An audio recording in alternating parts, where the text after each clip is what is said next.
F'intervista mal-ġurnal illum il-President il-ġdid tal-MHRA Tony Zara jikkritika waħda mid-deċiżjonijiet prinċipali illi ħa Lorenz Gonzi f'din il-leġislatura.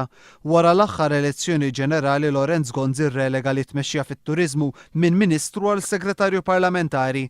Deċiżjoni li fi kliem Tony Zara ikun jaqbel li tiġi revokata għaliex fl-opinjoni tiegħu it-turiżmu f'pajjiżna jimmerita li jkollu ministeru għalih. Xi ħaġa li Joseph Muscat bħala kap tal-Oppożizzjoni meta kienet jaqra r-risposta tiegħu għal budget ta' din is-sena diġà weda illi ser issir.